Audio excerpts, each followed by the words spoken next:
Fabulous. Okay, I think we're ready to rock and roll. How do you want to handle this, Christopher? I think Emily says some words first, don't you, Emily? Welcoming I do. everybody. Welcome, everyone. We'll go ahead and fast forward in, and I will skip over my usual housekeeping spiel because I know we have an abbreviated timeline. The governor is going to speak from the very platform that Peter, Bruce, and I guess Christopher are joining us from today. So welcome, everybody. We are going to go ahead and record this show for a transcript and to be able to post on the website. But welcome to the Public Lands class. We're very lucky today to have a viewing of pieces of Outdoor Idaho that featured John Freemuth. And I want to just quickly remind you that we will have an abbreviated discussion at the end, but if you have questions as we go through, go ahead and throw those up in the chat and we'll try and get to them towards the end, but we might not have enough time today. We can follow up in future sessions. I'm delighted to have you all here with us, and I'll go ahead and turn it over to you guys in the stadium, in the studio. So Emily, is there going to be a test? Yes. You will get a grade later. I wasn't thinking about me. All right. I think I'll start. Hello, my name is Christopher. I'm the Assistant P2 Coordinator with Idaho Department of Environmental Quality.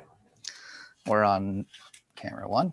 I would like to take a fleeting moment to recognize the personal paths that have led us to a gathering of people with a single interest in mind. The Great Wide Open, places where we first developed our reverence for the natural goings-on of the environment and decided that continued care would be needed in those special places. I'm sorry to admit, but I had no vested interest in the class upon learning of John Freemuth's untimely death. When presented with the task of picking a speaker to introduce, I took a passive approach and let the process pick for me. As I started looking at who I was assigned, I did not know who Bruce Reichert or Peter Morrill were. I knew of Outdoor Idaho as I was quite fond of the program. I guess the process might have been growing on me. Growing up in Middleton, Idaho, I remember the blissful anticipation that permeated my grade school classrooms upon entering and realizing the coveted media cart. A steely framed beauty with a television perched atop like a crowning jewel. And then we would realize it was just Schoolhouse Rock. What an anticlimactic day that would turn out to be. But occasionally we were thrown into the cinematic beauty and wonder of Idaho's wilderness, geologic, and historic majesty through Outdoor Idaho. Brought to you by Idaho's Public Broadcasting System and PBS affiliates. Beauty and wonder are the words that I can hear Bruce Reichert say as I am delightfully forced to a nostalgic state of those yesteryears, enthralled by thoughts and images put forth by passionate people. And it is no wonder when recognizing the accomplishments of the Outdoor Idaho program with the leadership of Peter Morrill and as general manager of Idaho Public Television, and Bruce Reichert, the executive producer, host, and writer. Outdoor Idaho has remained in the face of economic downturns to see its 38th running season this October. Outdoor Idaho has accomplished 20 Emmys, dozens of first place awards from the Idaho Press Club, while also firmly grasping a handful of Edward R. Murrow and New York Film Festival awards. The cinematic beauty and wonder of Outdoor Idaho, were my avenues to embracing a duty to uphold my state's majestic natural environment. The humble essence of these two extraordinarily gifted men have requested that I refrain from boasting about them too much. So here's a little more about our speakers individually. Peter has served on several boards of directors and has chaired on various committees, to include chairman of the executive committee for the National Educational Telecommunications Association and chairman of the board of directors for the Idaho State Broadcasters Association. Beginning his role as general manager for Idaho Public Television in 1996, Peter served 16 years and retired in 2013. Peter has received many distinguishing awards during his 30 professional years in media after graduating from Bowling Green State University, including the Silver Circle Award from the National Academy of Television Arts and Sciences, Northwest Chapter, in 2008. Bruce, a former Duck, now roots for the Broncos when they play each other, modestly accepting his many awards over the years for his accomplishments at Outdoor Idaho. He returns to his cabin near Idaho City, which he built, referred to as the icon of Idaho by Representative Maxine Bell, the former co-chair of the Joint Finance and Appropriations Committee of the Idaho Legislature. He embodies the essence of icon, taking the role, as I know him, as the voice of Idaho's outdoor wonders. Upon our first meeting, it is hard to imagine that statement being made, as Bruce and Peter enlightened upon me that they both were regarded as anything but icons to many Idaho legislatures, at least in a positive light. Maybe he and Peter can divulge more about this unfortunate truth. Among Bruce's many hidden talents are bartender, everyone's favorite Friday night friend, while also implying unimaginable self-restraint and patience. I digress. Editor of Idaho's oldest newspaper, president of Idaho City's Historical Society, and as previously mentioned, skilled craftsman. Over the years, Bruce's work with talented colleagues, Idaho PTV's current general manager, Ron Pisaneski, and the current director of content, Jeff Tucker, has helped give Idaho PTV a solid reputation for quality productions. That work shines through all the specials and series, including Idaho Experience, Idaho Reports, Dialogue, Science Trek, and of course, Outdoor Idaho. I hope that these two humble men will bring to light the impact that John has had on Outdoor Idaho and let their friendship shine here today. And now I am pleased in welcoming our distinguished guests, Peter and Bruce. Wow. Welcome. Many thanks to Christopher for that fine introduction. Sure beats the introduction Peter used to give me at gatherings when he was head of Idaho Public Television. He'd say, "I'm not going to bore you with a long speech." Then he'd say, "But let me introduce someone who will." And thanks to Emily and Mackenzie for setting all this up. I hope we don't disappoint too much. This class for an entire semester, it seems like a lot of hassle for both of you, but I think John Freemuth is certainly worth honoring and remembering. He was first and foremost a teacher of the highest order. When someone, often a politician of some sort, would call something a pureed nut spread with a grape relish reduction paired with brioche bun, John would call it what it was, a peanut butter and jelly sandwich. He was the great explainer, not just for me personally, but for anyone who came within his orbit. I knew early on he would be good for Outdoor Idaho because a lot of interesting things were happening in the state over the last 20 years, and somebody needed to do a little explaining. Now, John and I hit it off because we both tended to think alike in some fundamental ways. When I first met John back in about 1990, he was one of those on the one hand and then on the other hand kind of guys, laying out the case, both pro and con, as any good teacher would. And that suited me just fine. I've never seen my role as host and writer of Outdoor Idaho as forcing my opinions down anyone's throat. I was also a teacher for a few years, but only 8th grade in Idaho City.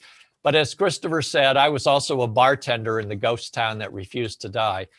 And that meant I was constantly talking with miners and loggers and young people with long hair, and often trying to mediate conflicts as cultures collided.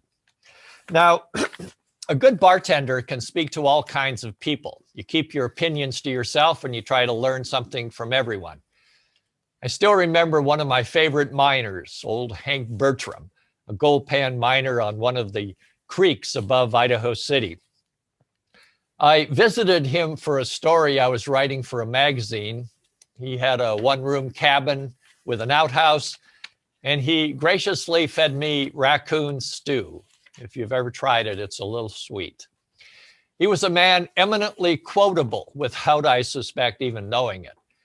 And I remember him telling me, "I used to be a religious fanatic, but there's no future in it." A comment maybe as memorable as that raccoon stew. So as a bartender, I learned to listen. And the more I listened, the more I realized that there was more than one side to just about any issue. And I found the conflicting views on issues fascinating. I guess where you stand on an issue depends where you sit in the bar. Anyway, it's a trait I've diligently tried to apply to Outdoor Idaho. Be humble enough to realize there are good people on all sides of some of these issues. And whether you agree or not, remember that they usually have something to contribute to the discussion. But back to John Freemuth. There was one issue that John felt strongly about: public lands. Now in Idaho, there are people who think public lands make no sense, and there are people who think 2/3 of the state being public certainly makes no sense.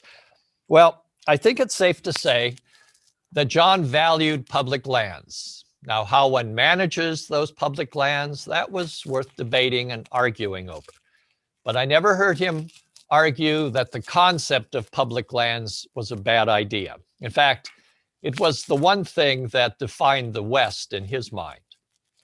So I could get behind that on Outdoor Idaho, because Outdoor Idaho has been consistent about that notion that public lands as a concept is valuable for water, for wildlife, for us humans who need to get away and discover the sacred that exists in these streams and lakes and mountains and desert canyons, and also for recreation and riding and ranching, and hey, cutting your own Christmas tree. Now, that meant stories on the Forest Service and the Bureau of Land Management and even the National Park Service. And that's where John came in. He had an uncanny ability to frame these big topics in a way that made sense to the average person. Or as he referred to them, Joe Sixpack. That's the first time I ever heard that phrase was from John. And so our relationship began, and I'll tell you unashamedly, I was learning as we were going on, probably more than anyone else, because I had a lot to learn in those days.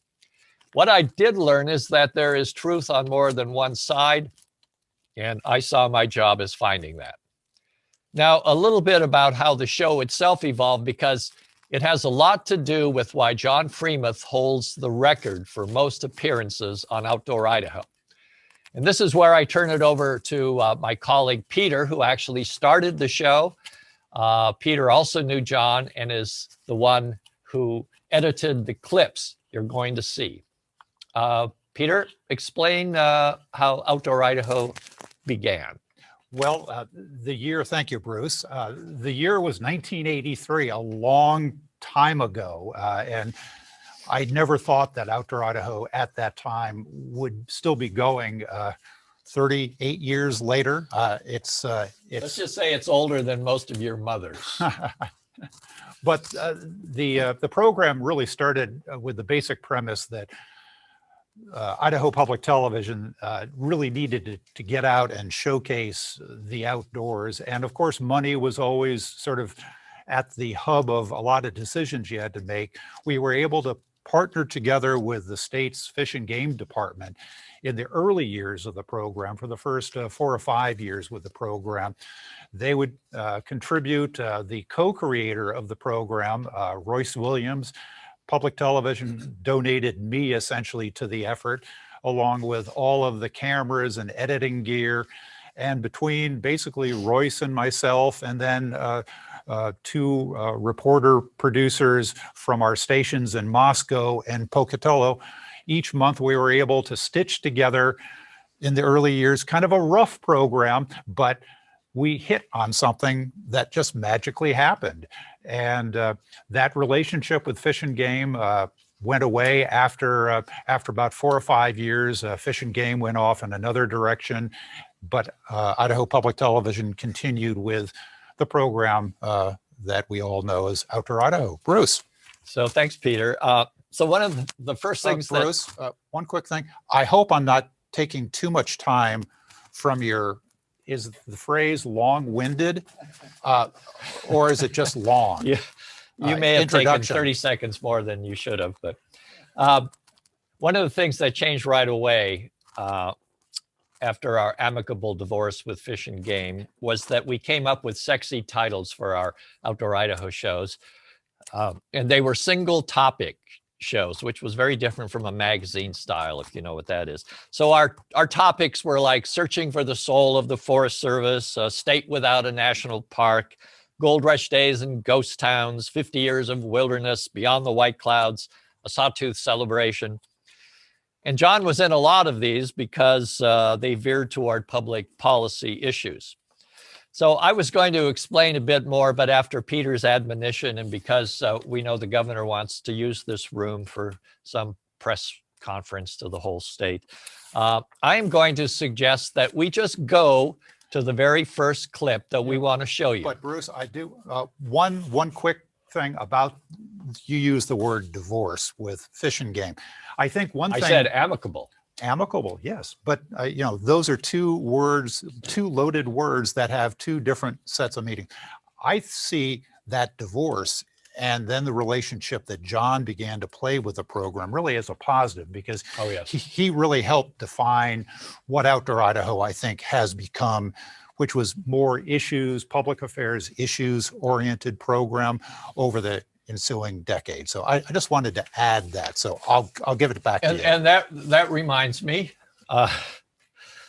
one of the things you're going to see in this next bunch of clips is we took John down to Canyonlands National Park in Utah because we figured, hey, if we're going to do a show called A State Without a National Park, maybe we should see what national parks are like. So you're going to see some of that, John in Canyonlands. And you're also going to see him opining on various other things, the BLM, the Forest Service. If any of you know John, you know that he did a lot of opining. And so with that, let's go to the first clip. The Bureau of Land Management is a relatively young organization, yet it carries more than its share of political baggage. Their tradition up until recently was, because they were more or less a single constituency group, was very much a relationship with ranchers and Western congressmen, and nobody else cared. And they more or less ran those lands with that perspective. You could call it incestuous, but it was natural that it was that way because there weren't any other interests.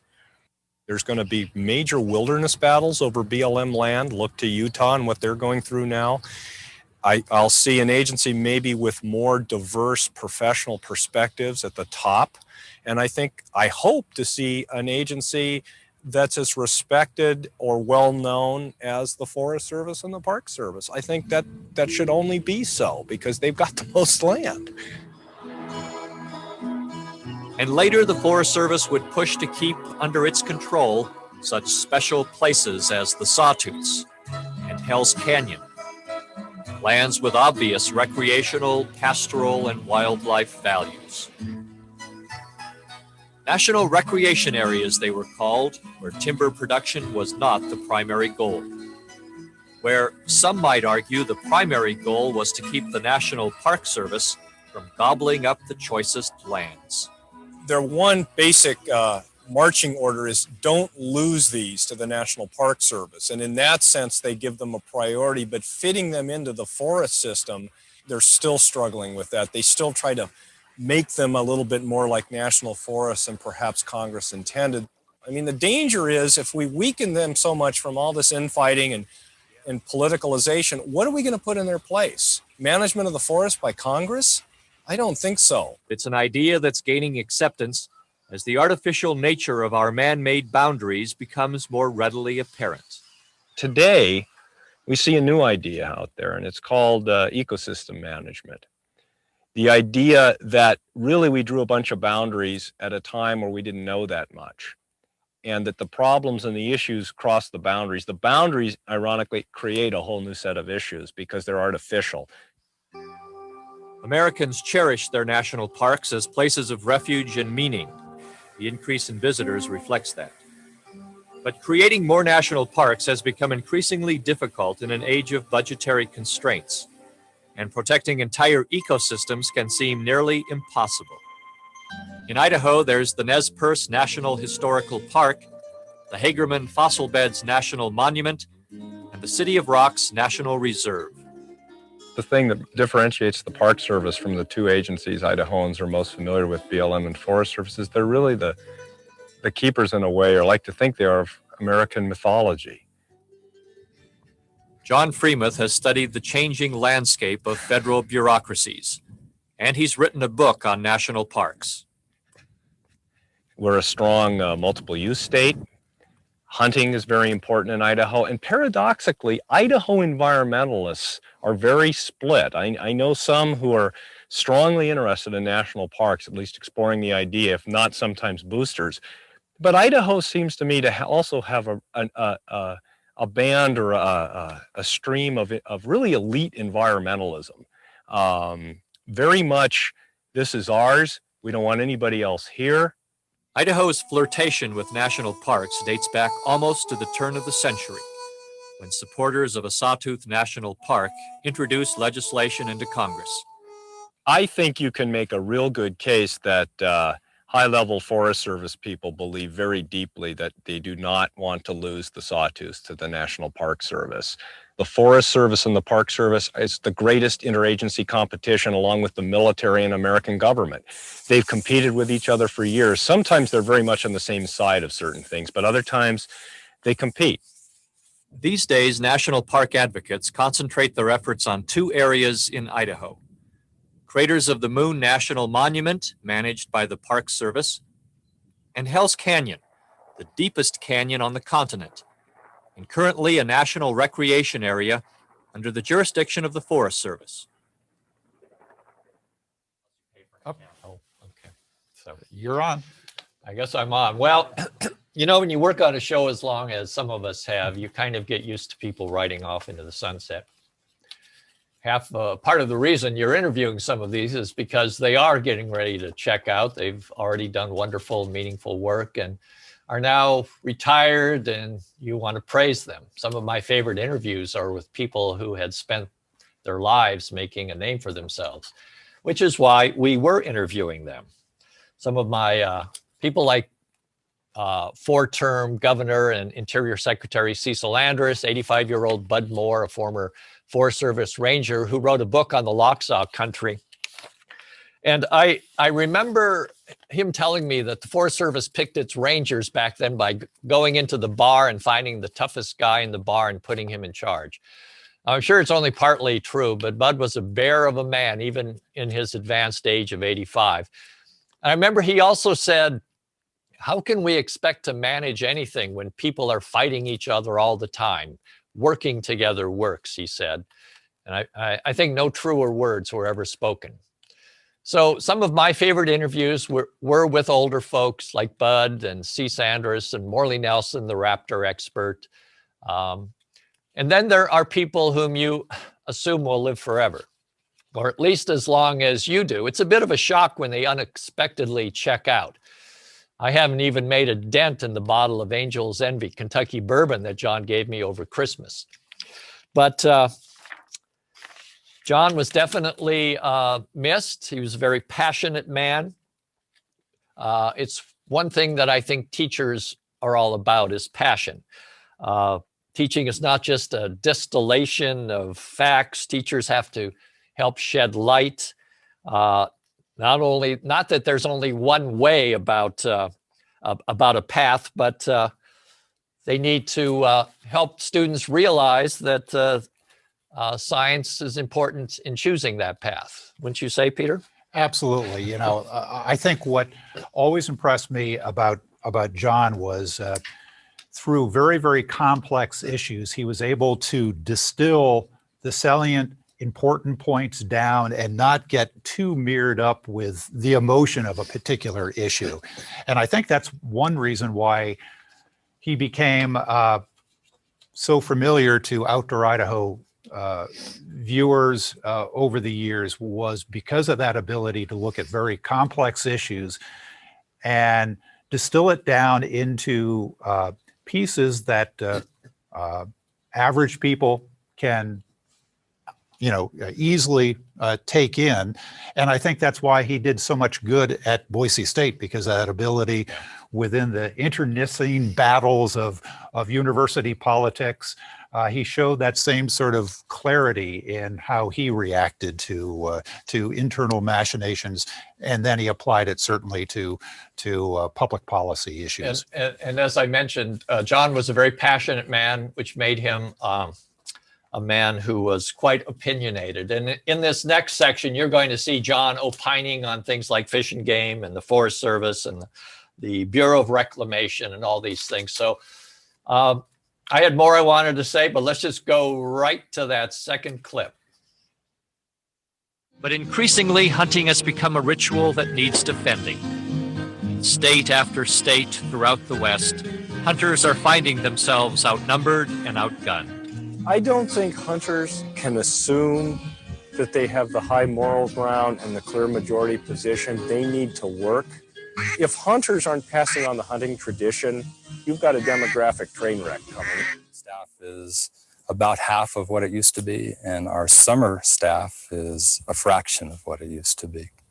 So we're barely keeping the doors open. One of the things Americans have to understand is if they're sending a message the government's too big, and yet they want all these services through the public lands, a nice visitor center at the Sawtooth, well, it's got to be paid for. And if they're not willing or they cannot support general appropriations for that, then user fees becomes an alternative for that. May I buy a user's pass? One thing to pick a different disease to raise funds for, and quite another to change the mission of a federal agency. That's a pretty important question, and I think it's really an open-ended answer about whether they're going to be successful at it. It probably requires their culture to change fundamentally. I mean, quite frankly, engineers probably shouldn't be running that bureau anymore if they're going to be in the business of water quality management and water resource management. So you really have to intervene and change their culture fundamentally in a lot of ways. There are other agencies who are certainly not interested in losing their turf to a bureau that's decided it wants to be a little bit greener. Today, the Bureau calls itself an innovative water management agency devoted to developing and protecting water resources. We've consumed most of the resources. So now when we talk about an endangered species or a wild and scenic river, we're talking about protecting the last remnants of what once was a vast abundance. But the Wilderness Act and the laws that followed did more than protect pristine places. They marked a fundamental shift in the management of public lands. The old consensus was more or less on the non-park lands that the national forests of the United States were to be wisely used for the benefit of society. Oh, I think that lasted by and large up until the 60s and the Wilderness Act, more cutting of timber, more urbanized America, and new values hitting into the pot and stirring it up. As ranchers, miners, loggers have become more frustrated, they've become more active in causes like the Sagebrush Rebellion. At rallies like this one in 1995, they urged the federal government to turn its land over to the states and accused the feds of waging a war on the West. I ask you today, how can we trust our federal government to make peace with our common foreign enemies when it makes war on our own people? Those who analyze public lands policy can understand the frustrations expressed at rallies like this one. That if it wasn't for the federal government, the West wouldn't have been developed. quite frankly, I would argue to anybody that by and large, the public lands of the United States have been a policy success over the last 100 years. Could things be done differently or better? Of course. But to Fed bash all the time as if it's the federal government that's caused all this is, to me, nonsensical. Look at all the benefits this has provided people in quality of life, in spectacular areas protected, in the production of commodities, all of those sorts of things. It's been a success. And I think most people that look at it over 100 years would say so. So are these changes an effort, as some argue, to lock up public lands? Or are they a recognition of the importance of these areas? Analysts say it might be a little bit of both, and a sign that the West is growing up. The West is infilling now, people with different values, and the American public is increasingly weighing in on what they think ought to be done. And since they're national lands, they have a voice. But no, I don't think there's any philosophical war on the West. People feel beleaguered, and I understand that because of some of these policies, but things change.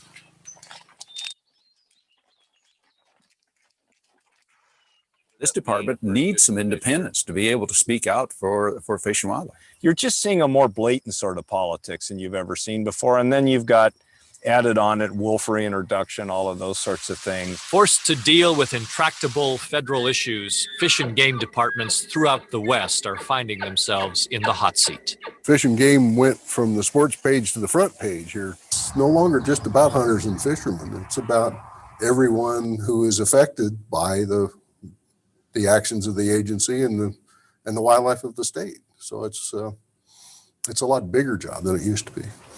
This bigger constituency has made the Fish and Game Department a flashpoint for the state's natural resource battles. Well, you can see these teeth. But political scientist John Freemuth sees other reasons for the controversy surrounding the Fish and Game Department.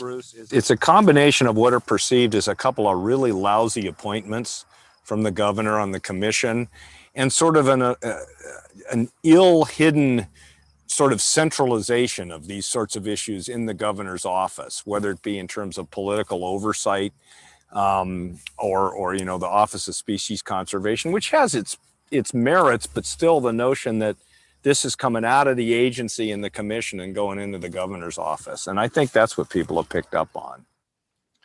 So I don't know if you've noticed it, but we've done these chronologically. So slowly, John Freemuth is getting a little grayer as we move along.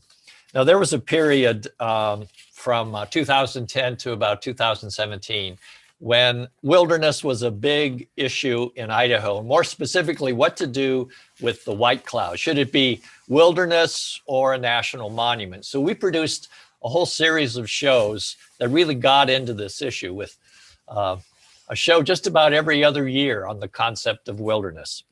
So we're going to show you those clips having to deal with wilderness. But before we do, Peter, we also played a role in this whole wilderness conflict. And it had to do with something as simple as taking cameras into the woods. So why don't you explain what went on there? Because that's one of the clips that you're going to see. Well, as you all are probably aware, about, I believe, 80% of Idaho is owned by the federal government. And over the decades that Outdoor Idaho... More like 67. 67? Yeah. 67%. Over the decades that Outdoor Idaho has been in production, obviously the program has gone onto federal property to take pictures for the production of our programs. There is probably a little known piece of bureaucracy within the U.S. Forest Service that if you are a commercial video producer or film producer, you need to go to the local national forest and apply for, which means filling out a multi-page form, a shooting permit. So to give you permission to go onto Forest Service property to take video pictures, believe it or not. And the first time that we ran into this was... I said BS, but then one of our producers ran into it and it got a little more convoluted. Yes, specifically in the Salmon Chalice National Forest, the forest supervisor decided to, I guess, enforce this and then interpret this rule. It says commercial filming or video filming. This does not include taking still pictures for professional purposes, but only for filming and or video. They decided to interpret commercial to include Idaho Public Television.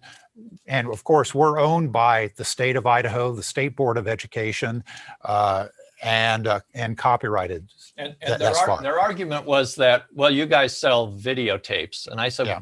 oh my God, you guys sell maps. Yeah. And and that kind of set them back a bit. and yes, we have historically sold videos, but those videos were compelled by the Idaho Open Records Act, and we were obligated to not lose money on each program that we had to transfer, blah, blah, blah. Plus the chief of the U.S. Forest Service for the entire country was the former forest supervisor for the Boise National Forest. So he watched a lot of our begathons, so he knew we weren't commercial. Yeah. Besides, somebody had some video of him or some tape pictures of him when he was a smoke jumper up in Idaho City with a couple beers in his hand. So we had him one way or another. But the short end of the story is that we went through a protracted process going all the way up to our members of Congress from Idaho, the head of the Forest Service, and also the Department of Agriculture. It finally got resolved in Idaho Public Television's favor, but it's one of those things that John had some opinions on. John definitely had some opinion. So this is all about wilderness. It's our last clip. I hope you enjoy it. It's the largest forested wilderness in the lower 48, second in size only to Death Valley. All the reasons touted for wilderness are evident here in these 2 million plus acres. Watershed protection, a home base for wildlife, solitude. It's an area large enough to be a laboratory free from human manipulation. But it was never pure wilderness, and it isn't now. That's apparent at airstrips like this one along the middle fork of the Salmon River. And along the main Salmon. Jet boat access and airstrips were grandfathered in to help seal the deal. But it wasn't just a necessary evil to the bill's sponsor. Frank Church really believed that access was essential so that Americans could visit and take pictures and share this new wilderness. So that people can use it, can see it, it can be part of their lives. But in the summer of 2010, Forest Service officials prohibited Outdoor Idaho from taking a video camera into the Frank Church Wilderness for a story on a group of young people helping maintain trails while learning about wilderness and the forest. Forest Service officials contended they were merely upholding the wilderness character of the Frank. I think he would have thought it was absurd. He grandfathered in things to be sure it was usable. And that's why I came on so strong about using the cameras in the Frank.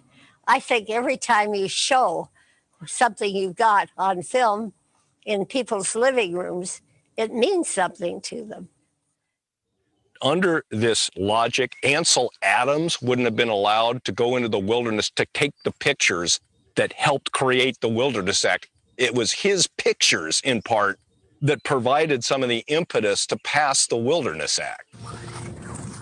This is politics in America. It's always been that way. People tried to blow up the Constitution when we were trying to write it. I'm biased towards the notion of people sitting down and talking and trying to find common ground. I agree.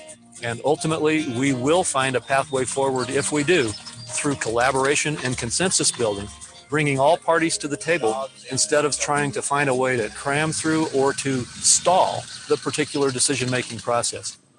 If the state managed these lands, there would be different outcomes, different winners and losers.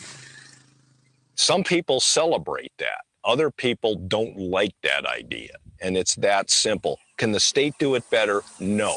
Would the state do it worse? No, but it would be different. What they've done is reduce their presence on the ground in local communities. No wonder local communities don't feel in sync with the Forest Service anymore. They're not there like they used to be. Political scientist John Freemuth teaches a natural resources class where the question of privatizing these public lands is an occasional topic. They allow us to practice democracy.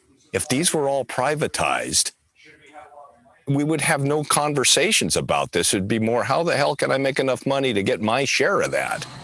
Unfortunately, we sometimes lose the ability to talk how we can still have wise resource use and preservation. I don't know why we can't have both if we can tone down the holy rhetoric all the time.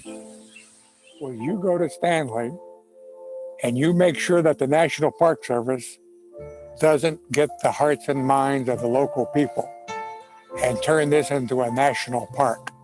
That was the Forest Service's big fear. Early on, Kovalicki figured out the secret to winning those hearts and minds. If the Park Service takes over, there'll be no more hunting. And that is the thing that made people say, we want to talk more about this.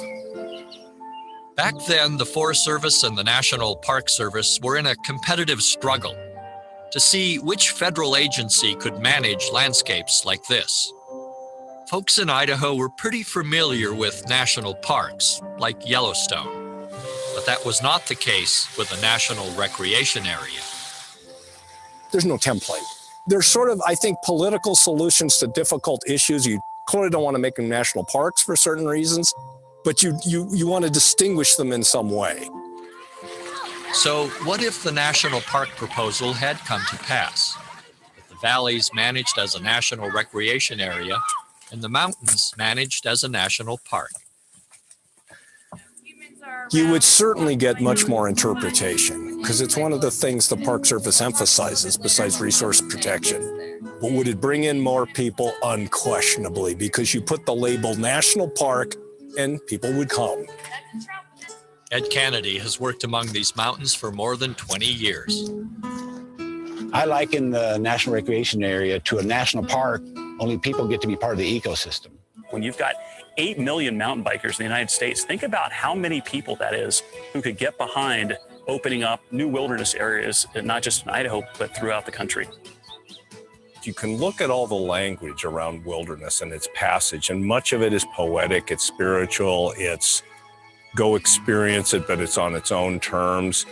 Much of the language of mountain bikers is about that country as thrill, as some place to have fun, gnarly, and not wilderness. What's interesting to people like me is that going to become a dominant position in the next 30 years? That's going to be pretty interesting, but I think it's hard for some of the old wilderness warriors to realize how their perspective is aging now, and younger folks may not quite see it the same way. The question is, to me, with the younger generation, do they value it as much? Younger people seem to enjoy being outside to a lesser extent, but much more with toys. And their toys include things like mountain bikes. So do they need wilderness to do what they do? I don't get a sense of where that's at right now. I mean, maybe the new generation is going to make us rethink everything again. We love public lands. Even people who think we should transfer it to the state don't want to lose it. I think you will see much more innovation, much more creativity as time goes on. But the worry is that this Bundy issue is festering. The federal prosecutors, in my view, blew that. But he still owes over $1 million for not paying his grazing fees. And his odd constitutional theory about the feds have no right to it is just nonsensical garbage. Hopefully this creates an opportunity for Secretary Zinke to move that in a different direction before this gets worse. So you can kind of see that as John moved along in his career, he got a little bit more passionate, animated, didn't really care whose toes he stepped on. I guess getting tenure does that to a guy. I think maybe it does. I know that near the end, John and we had kind of our own little nuclear proliferation treaty. He would say things actually on tape that if we aired them would upset half of Idaho. And so he knew we weren't going to go there. And then on the other side, he helped us make sure we didn't step in it when it came to public lands policy, because he really was the expert. But this whole thing of young people with their toys in the wilderness really got to him, especially bicycles. And if you ever saw John hobbling around on BSU campus, you realize that boy needed a bicycle. So we happened to find one more clip. It's very short, and we're going to show it to you right now, and it'll be, I promise, the very last clip. Now, the land behind these gates is indeed private land, purchased from timber companies that had previously granted easements to the public. But now the public was being shut out by billionaires. And it got a lot of people wondering what would happen if we did sell off our public lands to the highest bidder. You start seeing a coalition of sportsmen, mountain bikers, hikers, ecologists coming together and saying, you may be an RV guy and I may be a traditional hiking guy, but the one thing we agree on is these are our public lands. Let's make sure everybody's voice is heard. And that's what brings people together, because it's a commons that we cherish. Even though we fight over it, at least it's ours to fight over, not somebody else's that's saying this is private land. So that was the last clip that you're going to hear from John on Outdoor Idaho. John Freemuth in his own words. Hopefully you can see why he was such a great teacher and why so many of us still have a hard time coming to terms with his departure. As our friend reporter Rocky Barker put it, John loved the American West and the American West loved John. Peter, got a thought? Well, yeah. With John's untimely passing, has left just kind of a big hole in the editorial process of Outdoor Idaho that I've remained at least somewhat involved in. And, he was a volunteer. As a volunteer. It's great work, and we pay you what you're, well, that's not true. He's a great volunteer. But he's sorely missed, and, he was a special person, which I think is reflected in why we wanted to bring together these clips, and we're so happy that we've been given the opportunity to show them to you. And Bruce, maybe this is a good time to open it up and take some questions from all of you. I've been told we've got 15 minutes before we need to shut this little jalopy down. So Peter, questions always get us in trouble. Yeah. There are no so scripts. Emily McKenzie, take it away. Well, let me first say that it was truly magical to have you guys here and to talk about Outdoor Idaho and to give us a glimpse into what has been a tremendous undertaking over the past several decades. And it was really magical for me and also for students, I think, to hear cumulatively John talk about some of the themes we've addressed all semester, right? And to distill that down to really the essence and to see him, as you said, change over time, but also the issues evolve. So thank you for doing that in the entire archive, right, through all that time, but also for putting it together in a single class today. It was really tremendous, and I look forward to sharing this with people in the future too, because it's a great collection. Let me go ahead and open it up to students. We haven't had any questions come up in chat, which is unusual, but I think that's because the visual components of this were so stunning today. I know we have students that are interested in film and in making film. We also have mountain bikers and hunters and the like. So I'll go ahead and let any student take themselves off mute and ask a question. As always, I have a pen in my back pocket. I'm happy to pull my own out, but the idea is to carry the tradition like John did of teaching and to let students do that themselves. about. And this includes you, Christopher. If you have a question there too, please feel free to. Yes, ma'am. Actually, I guess I'll start. What you mentioned, he had an issue with kids and their toys in the outback or in the wilderness. He was a runner. Yeah. Okay. This idea of people on motorcycles and mountain bikes.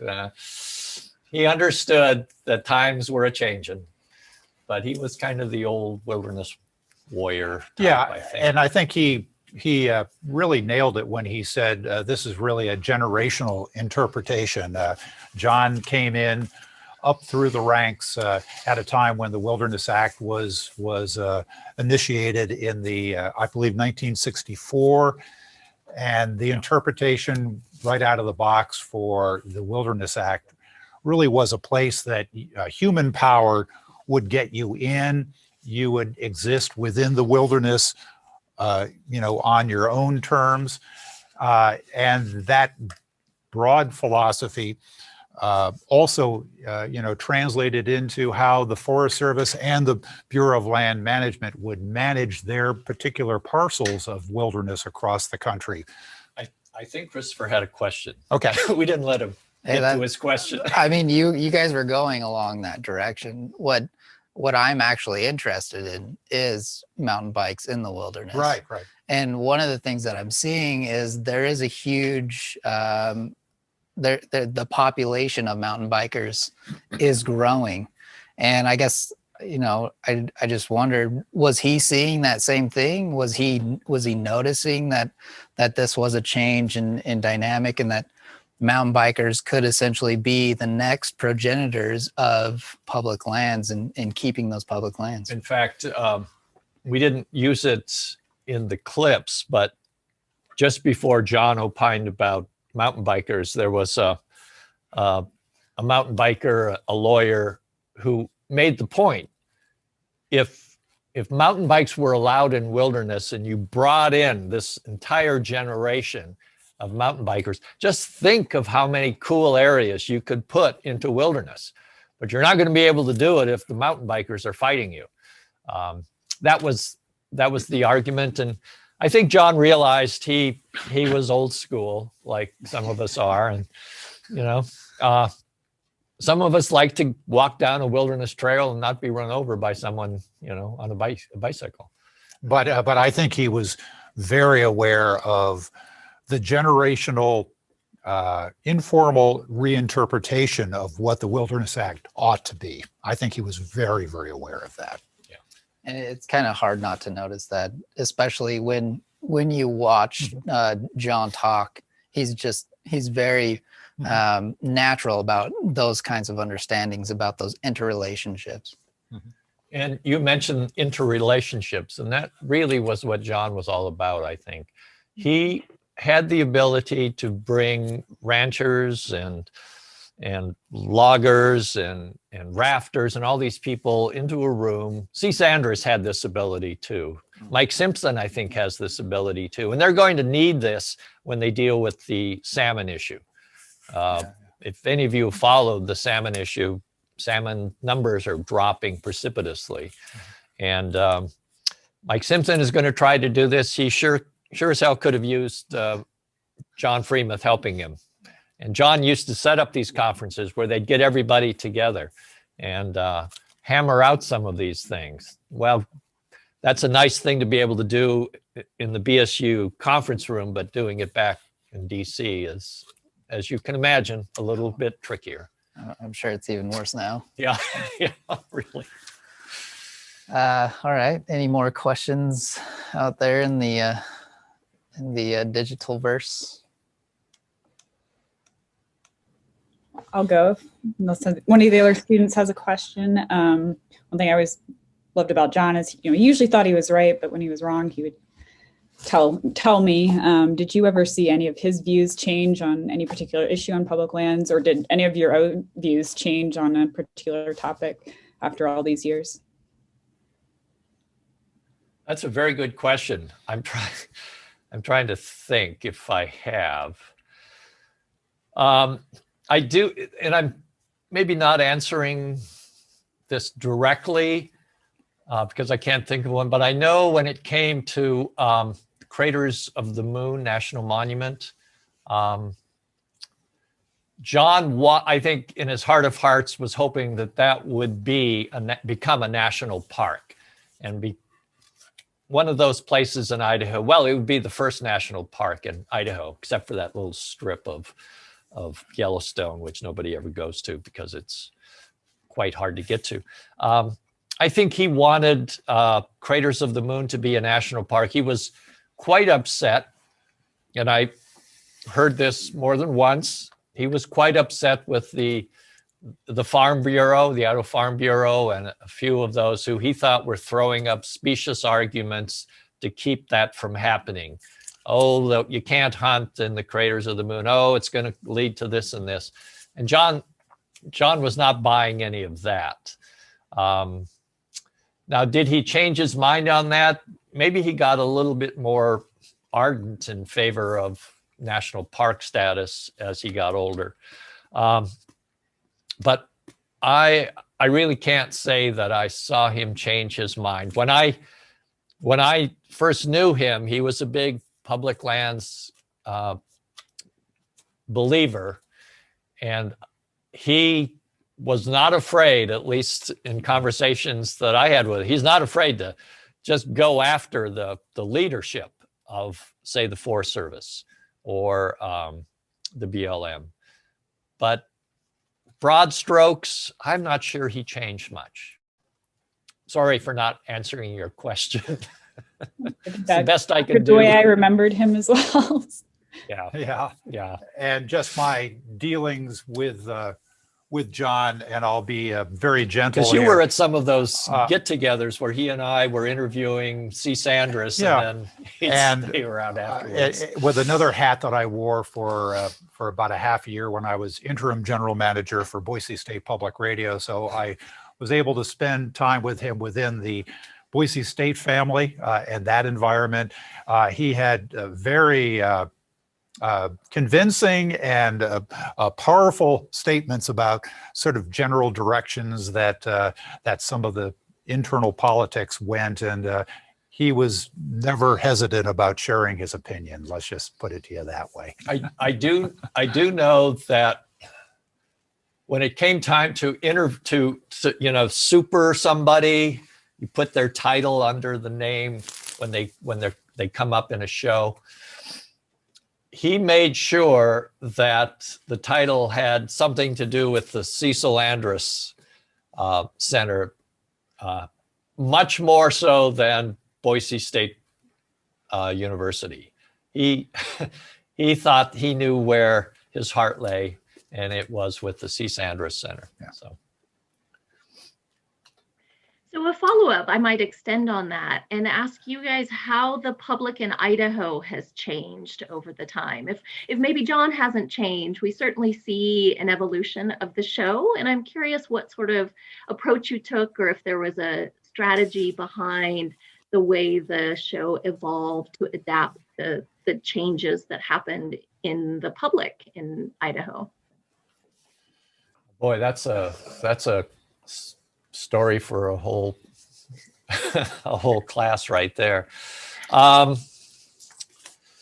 Well, I remember just because I was maybe stupid and a little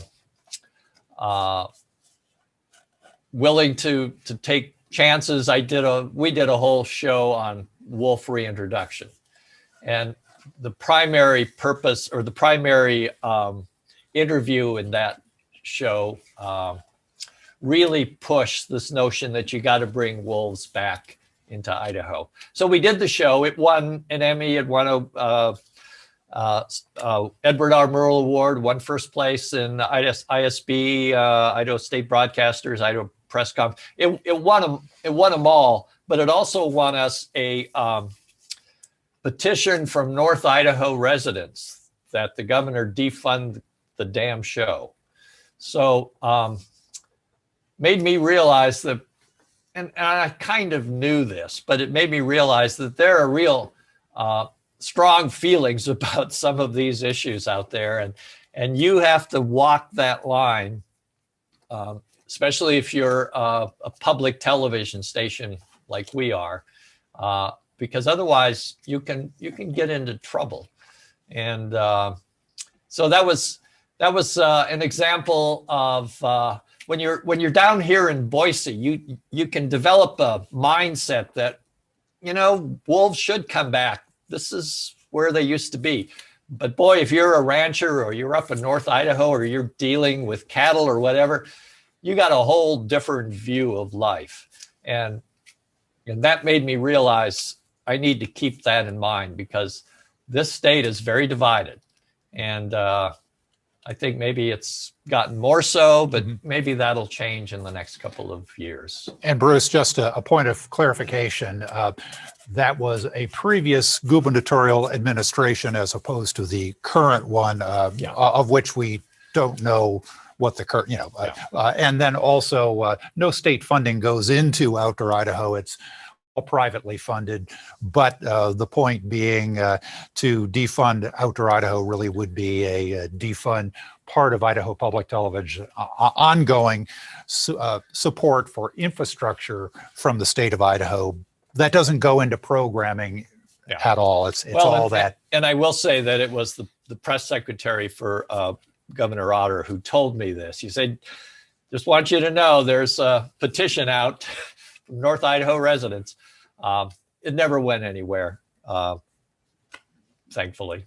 Thankfully. I don't know if I answered your question, Emily. That's a big question. So I've gotten the word. We've got about 4 minutes before we need to wrap it up. So time for another question or two? Yeah, let's see if there's a student that would like to ask a follow-up question on salmon or wolves or another topic, the process perhaps.